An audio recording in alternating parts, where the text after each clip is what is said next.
begin with the spring shutdown of sports and talk about it from your perspective as someone who's not a senior. We focused a lot, as we should, on seniors who potentially lost their final season as an athlete, but it didn't just affect those that were getting ready to graduate. It affected everyone. So I'm curious from your perspective what that situation was like. You guys didn't really get your spring season going before things shut down that much. Take me back to that place and time about mid-March. It was definitely a surprise. The equestrian team had just came back from California. We did our trip out there for our 3 NCAA meets, and we got back in the beginning of spring break, and my horse was actually in Lynchburg, so I had chosen to stay in Lynchburg during spring break. So I was still at school when I heard of the news that we were going to have to go home and not continue the spring semester. So it was definitely a shock for me, just because we had just flown out to California and I felt like it all happened so suddenly. But I mean, it was definitely a disappointment because it was our first year in NCAA and the NCAA format. We had just received the test to go to the national championships in Waco, Texas. That would have happened in April. So it was definitely a disappointment just because we were gearing up to get prepared to go out there, and it would have been our first trip competing in the NCAA national championships. So again, it was definitely a disappointment, but I mean, I understand everybody's decisions and stuff, so. Well, I'm also curious about your specific role in those moments. It's a team, it's a program that doesn't have a lot of senior leadership, a lot of really long-term experience, and you as a part of that NCEA team have taken it upon, at least from my perspective, more of a leadership role. What did, if anything, did you have to do when it came to communicating anything to your teammates or just kind of be there in more of a supportive role? What was that like?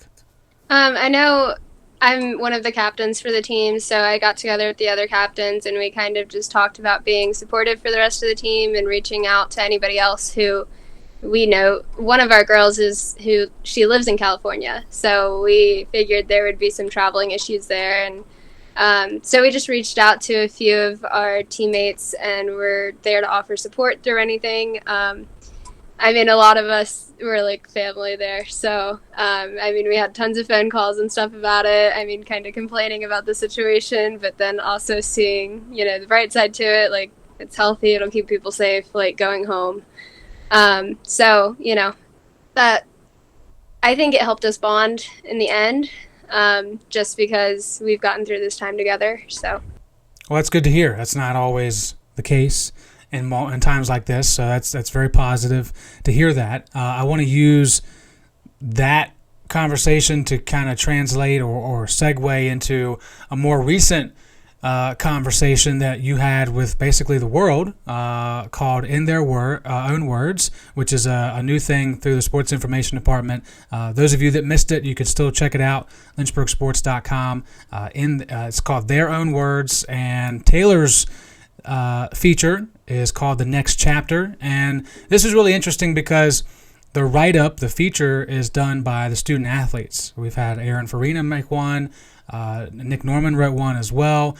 I'm curious first, where did that inspiration come from? Because this was an email from Mark Robertson to see who'd be interested in helping out with this.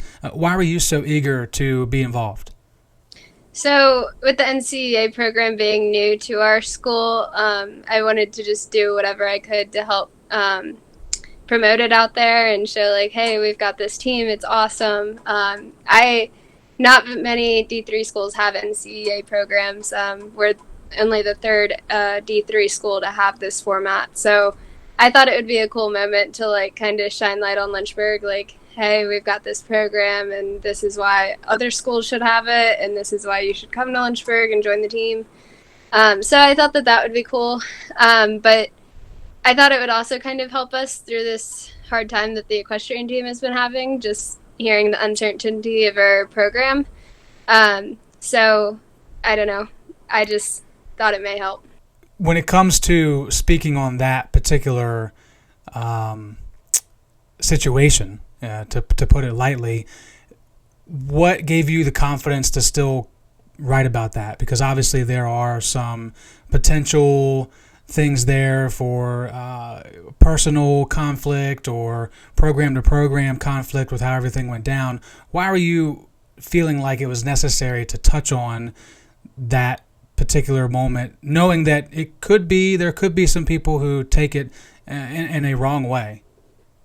My teammates helped me a lot throughout all of this. I mean, it was definitely a difficult situation for us, but talking to my teammates and stuff, we had faith in the program, and no matter what was going to happen, we knew that we were still a family and that we'd be there to support each other. So, I mean, shining a light on it, it helped me reflect back on all of the great things that this team has brought me, no matter what the outcome was. So, I mean, thank God it didn't happen, but if our program had been discontinued, like, this is kind of my last, like, hey, this is all the memories that it brought me. And so my teammates were amazing through it all, though. I mean, I remember sitting on the phone multiple nights with different teammates just talking at midnight, like, all the different scenarios that could happen, and hey, I wonder if they've thought of this, and which I'm sure that they did. They're awesome. Lynchburg's awesome. So,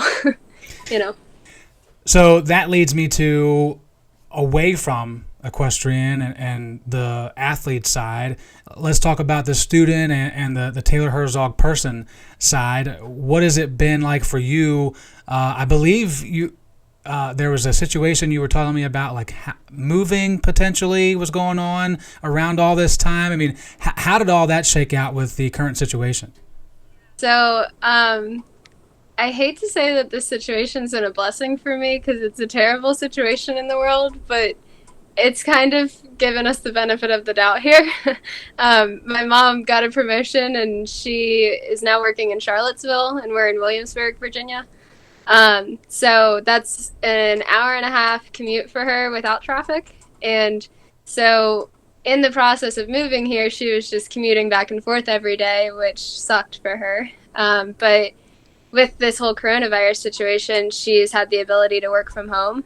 So she hasn't been commuting to work, which has had its, good things and bad things come with it. But definitely not having the commute time has been nice. So, but the house is still in the market. We just went under contract a couple days ago, so that's super exciting. But we may possibly still be moving up closer to Charlottesville here in the next couple weeks. So that situation is still progressing. Related to just kind of passing the time, obviously you mentioned just now that you are still current with horses and being around the barn. Are there any other things that you are doing or watching that maybe you want to pass along to other people? Like, I just did this, or I just watched this, and everyone else should try it. Because we're all searching for that thing that maybe we aren't doing as much of, or we've never tried, and now we have time to do it. But some of us, myself included, haven't really gone past that point of actually doing it yet. So do you have any things that you are doing? Maybe you can inspire us a little bit. I don't know. I mean, I definitely watched the workouts that Coach Smith posted, and that was awesome. I mean, just doing those. And I know a lot of people weren't able to take advantage of that situation, but that definitely helped me. But I'd also be in denial if I didn't say I took advantage of doing a couple TikToks over break just to keep me not so bored. So I mean, that's fair. That is the popular thing, and I'm not going to judge, because before all this went down, I was working on a plan. Like, Lynchburg Sports was going to have one, and we were going to figure out what type of content could be consistent on there. So I totally respect that. I feel like I'm almost 30, so I have to by default roll my eyes, and even though I may not fully believe it. I do give a lot of credit to the people who come up with the new ideas. That stuff is so creative. It's amazing.